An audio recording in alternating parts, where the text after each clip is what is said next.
But Bruno Fernandes is the top target for Al-Hilal.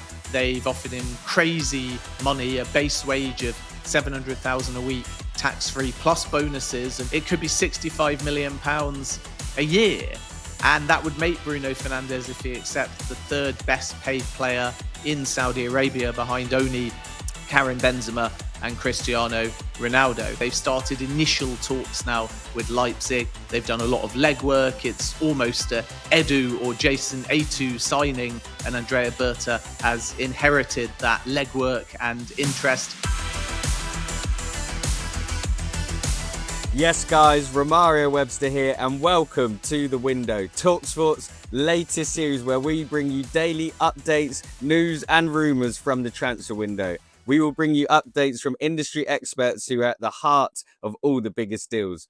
Joining me today is well-renowned sports broadcaster and sports writer, Ben Jacobs. Ben, how are you, my friend? Everything okay? Great to be here. The window is open, so busy times. Brilliant. You was obviously working on the Champions League final over the weekend. How was that? How did you find all of that? Incredible. It was a statement win, wasn't it, by PSG? Not just a record victory for a Champions League final, but also, I think, a clear indication of what this PSG project is. Of course, the wage bill is high. They've put a lot of money in, but it's no more Galacticos. It's by young, where possible, by French. Desiree Doué is a good example of that. And it wouldn't surprise me if things come like buses for PSG. They wait and wait and wait for a Champions League. And now I think we can already call them the favourites to go on again and defend that Champions League title in a year's time. Now, so much is happening in the window. I'm going to be honest, I'm going to start with my club, Arsenal. There's been a debate raging online whether it's Viktor Gyokeres or Benjamin Sesko. Ben, can you shed any light? Which striker does it look like Arsenal will be going for? I think it looks like they're going to make a bid for Benjamin Sesko, although Viktor Gyokeres is kind of being worked on simultaneously. And that's normal because there's so much competition for strikers and crossover of Premier League clubs looking to find a number 9 that nobody can really necessarily just go all in on one name. But we're seeing a domino effect now. Liam Delap is going to Chelsea. Maybe they add one more, but of course there's faith in Nicholas Jackson.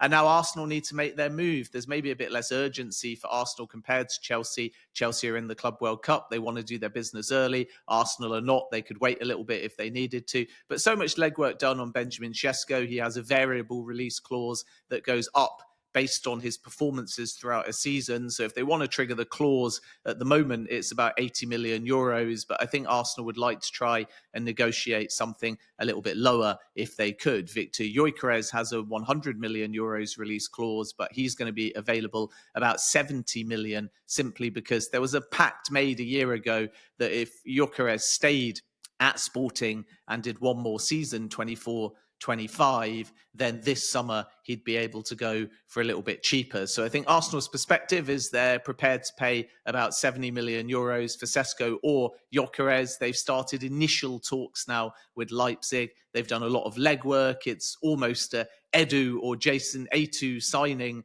and Andrea Berta has inherited that legwork and interest. So now we have to see if they proceed with a bid or pivot to Gyokeres, who's a slightly newer name under consideration and a bit more driven by Berta. And there's been a healthy debate in the last week or so within Arsenal as to which one to bid for. And at the moment, the meetings are taking place with Leipzig. So now we have to wait and see whether a formal bid is placed.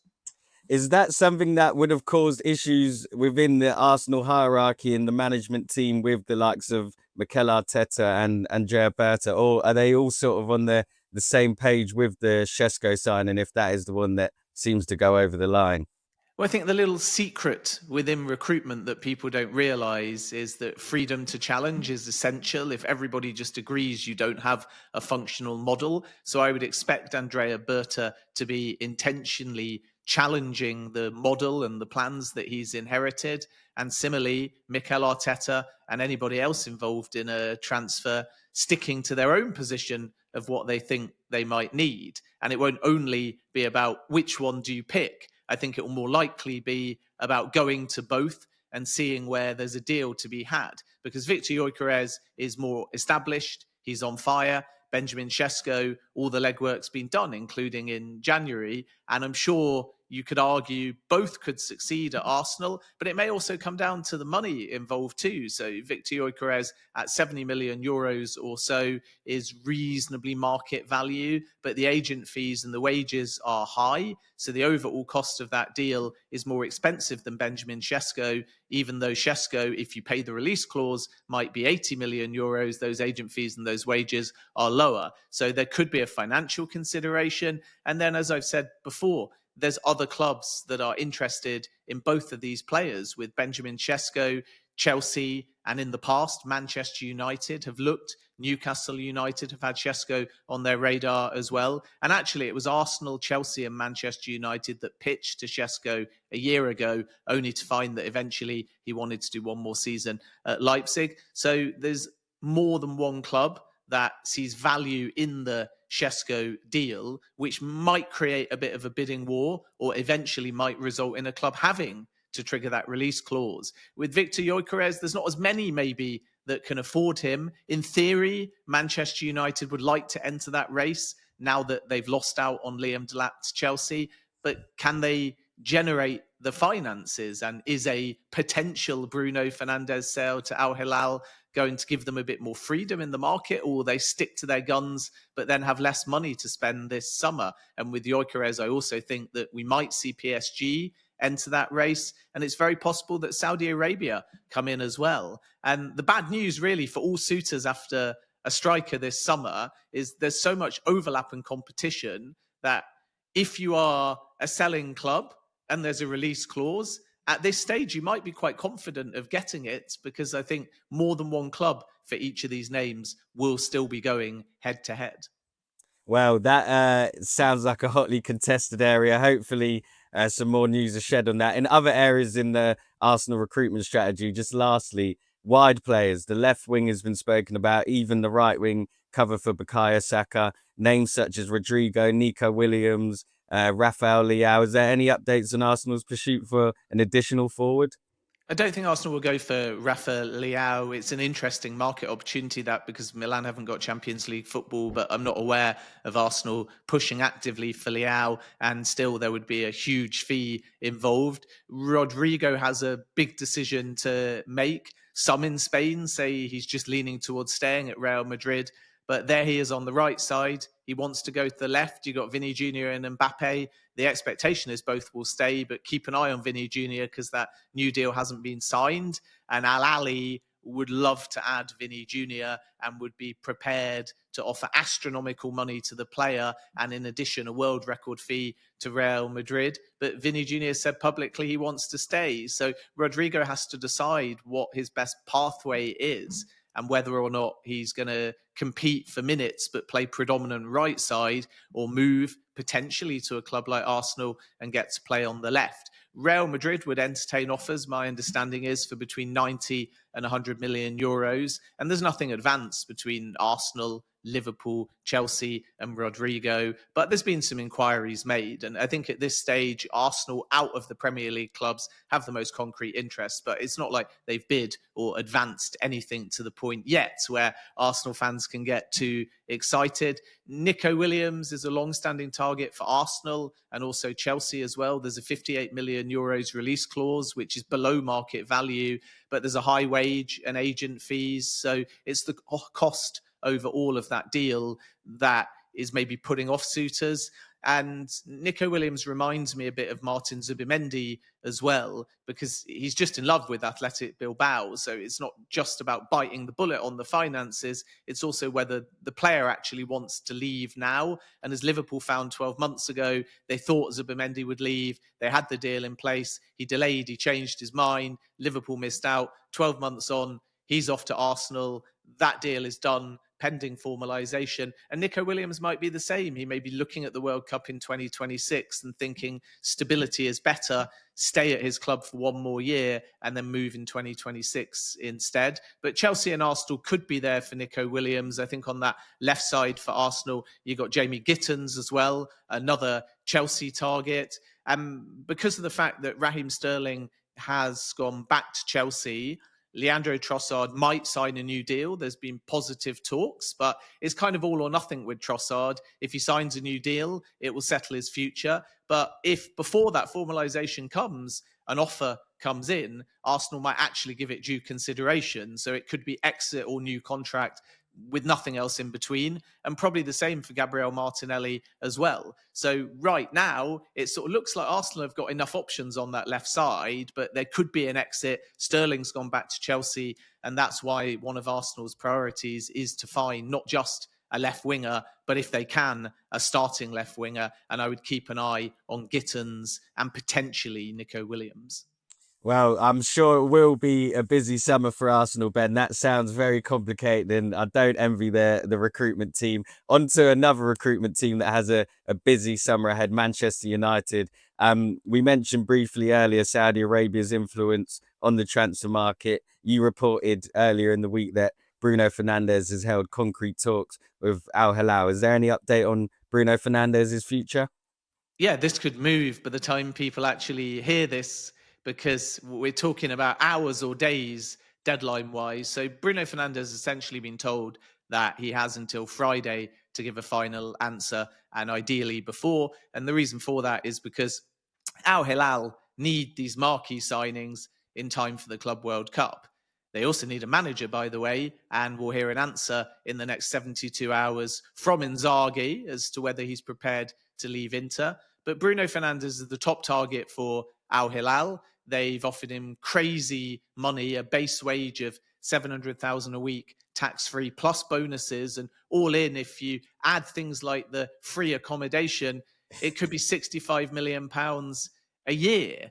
And that would make Bruno Fernandes, if he accepts, the third best paid player in Saudi Arabia behind only Karim Benzema and Cristiano Ronaldo. But Fernandes is taking his time, even though Al Hilal are putting pressure on him. And if he doesn't come to a decision, they'll move on to other targets. I would keep an eye on Aston Villa's Yuri Tielemans. They want more of a central or box-to-box, even defensive midfielder, which is where their interest in Atlanta's Ederson and Inter's Barella comes into the mix. And they want to try and add Victor Osimhen if they possibly can. And by all accounts, Osimhen is still open to Saudi Arabia. So this 1st to the 10th of June mini window is going to be particularly busy and important for Al Hilal, because come that first game against Real Madrid on June the 18th at the Club World Cup, they want all of their marquee stars in. And that's why we're going to learn Bruno Fernandes' decision now very quickly.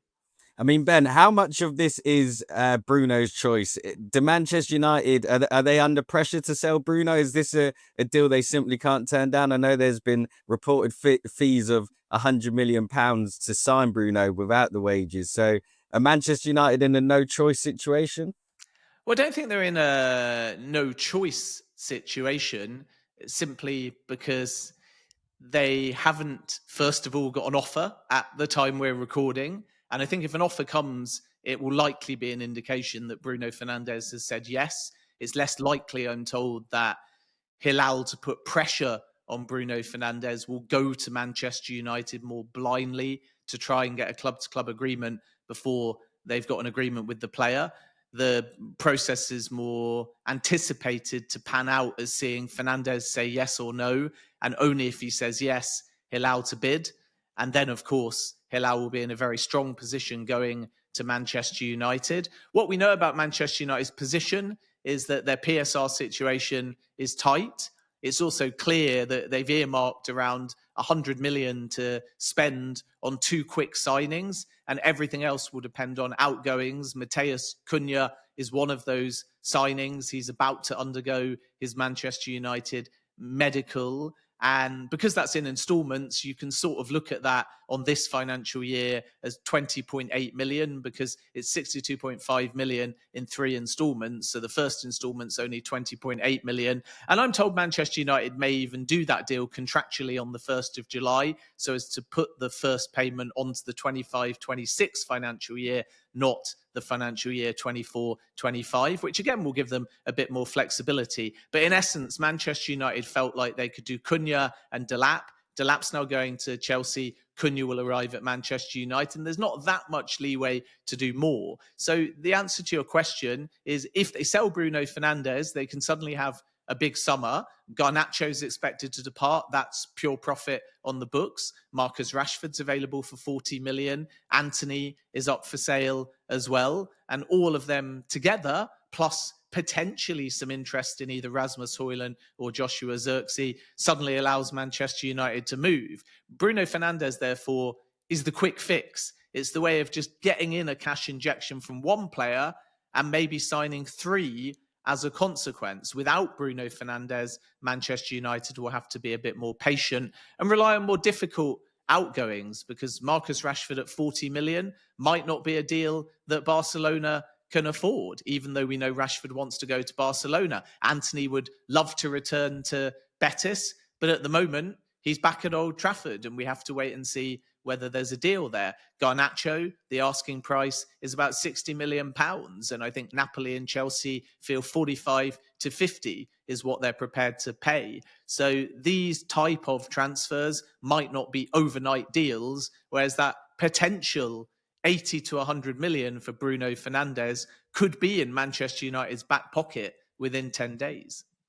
Ben, that was brilliantly summarised there. I mean, you covered all the outgoings. You mentioned Matheus Cunha as well and Liam Delap. So we'll move on to Chelsea, who you tweeted actually earlier this morning. He's set to undergo a medical at Stamford Bridge. Just how quickly was that deal done, and how happy are the Chelsea hierarchy to beat Manchester United to such a good signing? I think the Chelsea hierarchy were probably celebrating in many ways Spurs' victory over Manchester United in the Europa League final, because before that game, Delap was very keen on going back to the Northwest. And had Manchester United got Champions League football, I think they would have stood a relatively strong chance of getting Liam Delap. But Chelsea were always confident in their pitch, because Enzo Maresca knows Delap from his time at Manchester City. So does Joe Shields as well. And this was really a deal all about relationships, but also about the pitch. So Manchester United were saying, you're going to be starting every week. Chelsea were saying to Delap, he was their top target. And Delap was weighing down the benefits of each pitch. And at the end of the day, England was a big factor in his thinking as well, which is why it's going to be interesting now to see whether Chelsea say to Delap, because they've got the power to do so, you're going to the Club World Cup, or alternatively, if they allow Delap to go to the under-21 Euros, which is the player's preference, because Delap is thinking about what's the best pathway to get him right in the forefront of Thomas Tuchel's thinking for the 2026 World Cup. And this is why, with Cunha and Manchester United, it was a case of player sold on the long-term project, with or without European football. But specifically next season, and European football is important to Delap, because he feels it's the best possible chance of convincing Thomas Tuchel to pick him for the 2026 World Cup. So in the end, there wasn't much between Manchester United and Chelsea. Manchester United had Jason Wilcox, who knows Delap. Chelsea had Shields and Maresca. And then in the end, Manchester United, no European football. Chelsea, Champions League football. And I think that made all of the difference. And Chelsea are delighted. They've got their top striker target. They still have big faith in Nicholas Jackson, but we have to wait and see whether they add one more. But the priority now for Chelsea will be to find a right-footed left winger.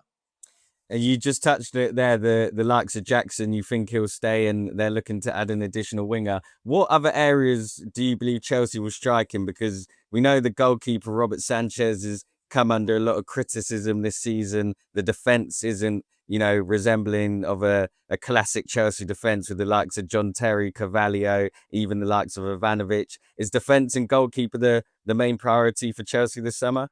I think, first of all, with Jackson, it's a case of very internally backed at the football club. If they add another, then somebody's going to be unhappy. And there's talk, for example, about Hugo Ekitike and Chelsea. I think Liverpool are there. It's £100 million, according to Frankfurt, to sign the player. But in theory, if Chelsea signed one of their other targets in addition to Delap, then you've got three strikers that all want to play every week, and one of them's likely to be unhappy. So it remains to be seen whether Chelsea add another striker, but I don't think it's impossible one to watch, not necessarily in the coming days, because I think Chelsea will stagger some of their business to allow themselves judgment over the Club World Cup as to who's doing well and what kind of chemistry they think they've got within the squad. So once they've got Delap through the door and possibly a left winger, it may be a case of integration to see how Andre Santos does in midfield after the Club World Cup, because he's with Palmeiras, to assess Esteval, Willian, and then decide exactly what else they need. But on paper at the moment, Chelsea are exploring the possibility of another centre-back. They bid for Dean Howson, but he went to Real Madrid. Jorel Hato is one possibility, and the appeal of the Ajax defender is the fact that he can play centre-back or left-back. There's some suggestion that Jared Branthwaite is on Chelsea's radar, but Everton are quite firm in their position. They want £70 million or more. Mark Gay was explored in January. We wait and see whether Chelsea return. There's more of a market opportunity there now, because unless he signs a new deal, there's only 1 year left on the contract. So Newcastle had a 65 million bid rejected for Gay 12 months ago. Spurs tried at 70 million in January, and Palace kept saying no and no. But now they've got a decision to make, because as it stands, they can cash in now, or they can risk losing their captain on a free transfer. I don't sense the goalkeeper situation is of higher priority at the moment than these other positions. Fans may be looking at that area and questioning the role of Rob Sanchez, but Chelsea, it's the opposite. What they want to do is bring back Jordi Petrovic from Strasbourg alongside Rob Sanchez and Philip Jorgensen. And then there's a young goalkeeper, Mike Penders, that is joining Chelsea, who's very highly rated. And Chelsea feel that he might be Premier League ready already. And Chelsea will essentially rank those four goalkeepers and attempt to select a definitive number one internally.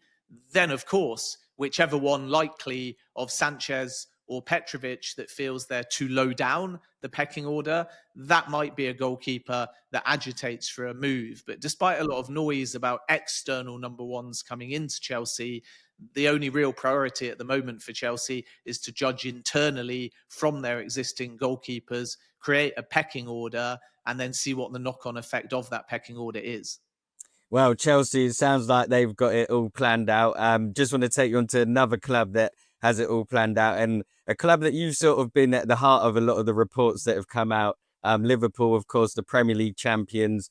Obviously, they got Jeremy Frimpong confirmed following Trent Alexander-Arnold's move to Real Madrid. Florian Wirtz, it's the biggest name so far of the summer transfer window. Huge fees reported. Ben, what's the latest there?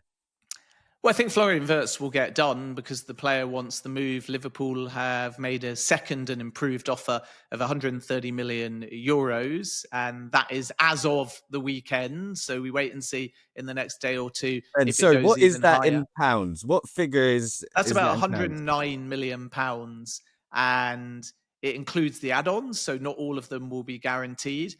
And I think essentially this is going to be a 100 million euros or 80 million pounds guaranteed deal there or thereabouts. And then it all will come down to the add-ons and essentially how easy they are for Leverkusen to get over a period of time. The clubs have a good relationship. Jeremy Frimpong is already a Liverpool player from Leverkusen. That was a bit easier because, of course, he had a 35 million euros release clause. With Frimpong, it's a case of fighting against a price tag that was given to Bayern of 150 million euros and trying to get it down a bit. And I do expect the final number to be a little bit lower than that, because it reminds me actually of the Harry Kane deal to Bayern from Spurs, where Daniel Levy was quoting a more astronomical number to Manchester United, so they walked away without bidding. And then when it turned out that he could sell Harry Kane to a non-Premier League rival, the number went down a little bit. So the parties are in advanced talks. Liverpool are not in the Club World Cup. They don't feel in a rush. They're very calm about the situation. As soon as Wirtz said he preferred a move to Anfield, Liverpool felt very confident. The other possibility is, of course, Wirtz stays one more season at Leverkusen and moves after the 2026 World Cup. But at the moment, I think we can say it's likely Liverpool strike a deal for Florian Wirtz. It's just a case of patience and negotiation, and then we'll find out what that final number is. And just lastly on Liverpool, Ben, Milos Kerkez of Bournemouth, one of the outstanding left backs this season, is reported to be coming in. And also there's reports of Darwin Núñez maybe on the way to Atletico Madrid or a Saudi Arabian club. Just on those two players, is there any updates there? Yeah, Milos Kerkez is likely to join Liverpool. They want a left back. He's the top target. They've actually agreed terms with the players already. At the time we're recording, there's been no bid placed, but that may change in the coming days by the early part of the week. And Bournemouth's perspective is they will sanction a Kerkez sale for in excess of £40 million, maybe even closer to 45 million. Player wants the move. So when you spell it out like that, it all seems like it could move reasonably smoothly. Transfers never follow a linear path. There's always a few twists and turns. So the first task is going to be, do Liverpool bid imminently? And if they match that valuation of 40 to 45 million, they'll feel that there's a very strong chance there of striking a deal. I think with Darwin Núñez, an exit is likely. And Saudi Arabia had tried for Núñez in January. Liverpool didn't want to let him go mid-season. It was the same with Trent Alexander-Arnold. They had two big money offers when you consider the time left on Alexander-Arnold's contract and the money that Saudi were offering for Darwin Núñez. It was certainly in excess of £65 million. And Richard Hughes, the sporting director, said no, because he felt like both players could still contribute to Liverpool winning the title. Now, as we move to summer, Liverpool want a new number 9. You got Hugo Ekitike, João Pedro. In theory, if he genuinely becomes available, Alexander Isak. But of course, Newcastle are confident he'll stay. Now they've got Champions League football. And if a big money number 9 comes in, then Darwin Núñez is going to fall further down the pecking order. So the expectation is that Darwin Núñez leaves and the Saudi interest in him still remains. And I'd also keep an eye on Luis Diaz as well. It's not a guarantee that he'll leave Liverpool, but you've got Barcelona and Al Nassr who both want Luis Diaz, and Liverpool's preference if they sell Diaz would be to do a deal with Saudi Arabia because the transfer fee naturally would be higher. And Al Nassr, I'm told, are prepared to pay about 85 million euros for Luis Diaz, but Barcelona are going to be there as well. So it'll all come down to the player as to whether or not he wants to stay in Europe or move to Saudi Arabia. And it will come down to that transfer fee, because if Diaz picks Barcelona, they've still got to strike a deal with Liverpool. And it's not, like I said before, a guarantee that Diaz is sold, but it's a strong possibility. Well, it's all happening in the Premier League, Ben. I'm going to let you go because I know you're a busy man. But before I do, is there any breaking news that's happened whilst we've had this chat? Is there anything you can share? The other thing I'm learning, or have done in the last 24 hours, is Ryan Cherki to Manchester City. I think that one's got legs and could develop in the next few days. And Lyon are prepared to sell for offers in excess of about £25 million. So keep an eye on Man City, because unlike some of the other clubs we've mentioned, they've got the Club World Cup, and I would expect them to try and maximise this 1st to the 10th of June window.